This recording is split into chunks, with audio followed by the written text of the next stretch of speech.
l'équipe, j'espère que vous allez bien les mecs. Aujourd'hui on se retrouve pour une nouvelle vidéo des transferts qui ont échoué. Et aujourd'hui le deuxième épisode est consacré au Paris Saint-Germain. Et c'est vrai qu'on est d'accord je pense pour se dire que le PSG a raté pas mal de gros transferts au cours de leur histoire. Notamment dernièrement avec les Qataris, voilà, que ce soit des Neymar, des Griezmann. On entendait vraiment tous les plus gros noms dans l'histoire du foot pour un transfert probable dans ce club de la capitale française. Et bien évidemment pour la plupart, ça a échoué. Donc forcément je les ai mis dans cette vidéo les potes. Donc comme d'habitude n'hésitez pas à me péter cette barre de like si vous kiffez toujours autant ce genre de vidéos sur la chaîne YouTube. Et donc on est directement parti.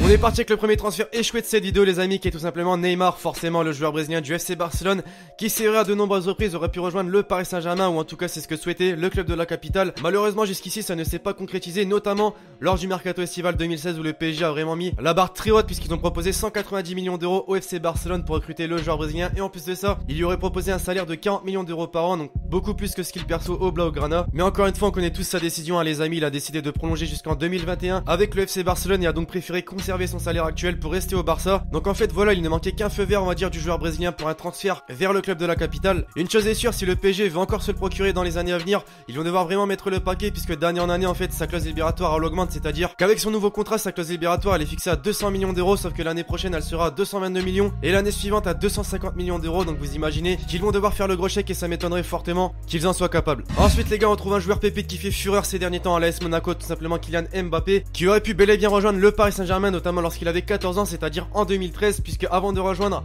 l'AS Monaco, lorsqu'il jouait à l'AS Bondy, le très jeune joueur français avait déjà été repéré par les recruteurs du PSG, mais il y avait pas mal de concurrence avec les recruteurs de l'AS Monaco et même ceux du Real Madrid. Au final vous savez ce qui s'est passé, c'est-à-dire qu'il a préféré rejoindre la formation de l'AS Monaco pour ensuite signer son premier contrat pro avec l'AS Monaco justement, et ça n'a pas été un mauvais choix, puisque vous savez que cette saison il est tout simplement énorme. Il a d'ailleurs été sélectionné pour la première fois en équipe de France, et en termes de statistiques y a rien à lui reprocher. À l'âge de 18 ans il est déjà en train de monter en puissance et déjà en train d'intéresser les plus gros clubs en Europe. Enfin voilà, malgré ce premier échec, c'est vrai que le PSG ces derniers temps sont encore sur lui, c'est-à-dire qu'avec ses performances il intéresse encore énormément le club de la capitale, mais bon malheureusement je ne pense pas que ça va se faire. En tout cas j'espère pour lui qu'il va rester à l'AS Monaco, puisqu'il a seulement 18 ans et je pense qu'il a encore à prouver. On poursuit cette fois-ci avec un joueur que le PSG avait déjà dans le viseur depuis l'été dernier, mais ils ont également essayé de se le procurer durant le mercato hivernal 2016 les amis. Cette fois-ci on va parler de Philippe Coutinho, le joueur brésilien de Liverpool, qui avec ses bonnes performances dans le club anglais a vraiment été convoité par pas mal de gros clubs européens, comme notamment le Bayern de Munich et surtout le FC Barcelone, où d'ailleurs Neymar a fait savoir à ses dirigeants de le faire venir dans le club pour pouvoir jouer avec lui justement. Jusqu'ici rien ne s'est fait puisqu'il joue encore à Liverpool, mais en ce qui concerne le PSG, ils avaient quand même fait une offre de 47 millions d'euros pour le faire venir. Malheureusement une offre qui a été refusée par Liverpool, et en plus de ça il a prolongé son contrat dans ce club qui se termine en 2020. Donc bien sûr c'est un premier échec du club de la capitale, mais peut-être que l'année prochaine ou même durant le mercato estival 2017 ils vont retenter le coup et peut-être que ça va marcher. On verra ça dans les prochains mois à venir.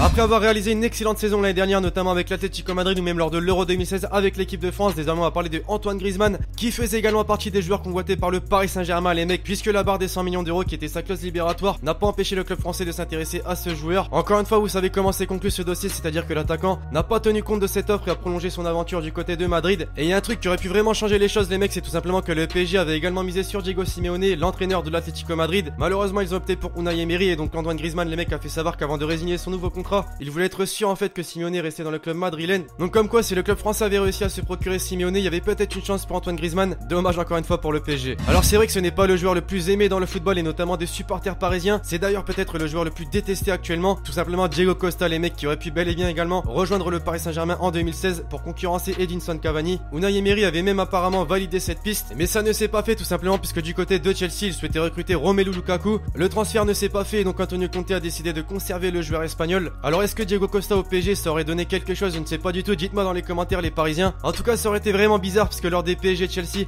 en Ligue des Champions sur les réseaux sociaux ça l'insulte pas mal quand même Diego Costa, et ça se comprend parce qu'il a quand même un sale caractère, on va pas se mentir. Mais enfin voilà, ça ne s'est pas fait, peut-être tant mieux pour vous. Pour l'avant-dernier transfert que le PSG a raté au cours de leur histoire, désormais on va parler du joueur colombien Carlos Bacca, qui évolue je vous le rappelle à l'AC Milan, et ça s'est passé encore une fois lors de cet été, c'est-à-dire que le PSG s'était fort intéressé à ce joueur et ça aurait pu marcher en fait, puisque le Colombien en fait aurait retrouvé son ancien entraîneur du FC Séville, Unai Emery. Malgré cette raison, ça n'a pas suffi à convaincre le buteur, qui a fait savoir qu'il se voyait pas à 100% au PSG et que sa famille ne voulait pas le voir quitter le club du Milan AC. Donc on peut encore ajouter une pépite dans la liste des transferts ratés du Paris Saint-Germain. Et donc on va désormais conclure cette vidéo les potes avec Fernando Torres, le buteur de l'Atlético Madrid, qui quelques jours avant la finale de la Ligue des Champions l'année dernière contre le Real Madrid avait rencontré le directeur sportif adjoint du Paris Saint-Germain, donc Olivier Létang, qui avait fait le déplacement à Madrid pour rencontrer le joueur en fait. Torres les gars à ce moment-là était en fin de contrat avec l'Atlético Madrid et donc était libre de discuter avec tous les clubs qui le voulaient. voulait, et donc forcément le PSG était fort intéressé par ce joueur qui par la suite malheureusement a finalement prolongé son bail avec les Colchoneros. Et pour le coup c'est vrai que ce n'est pas un joueur que j'aurais bien vu au PSG, je sais pas pour vous, c'est vrai qu'il était super fort à l'ancienne, c'est-à-dire à Liverpool ou encore plus anciennement à l'Atlético Madrid, mais bon c'est vrai qu'au fil des années il régresse un petit peu on va dire, et c'est normal, c'est vrai qu'avec son âge, son niveau dans le foot baisse un petit peu, c'est tout à fait logique. Donc finalement peut-être une bonne chose pour le PSG de ne pas l'avoir recruté.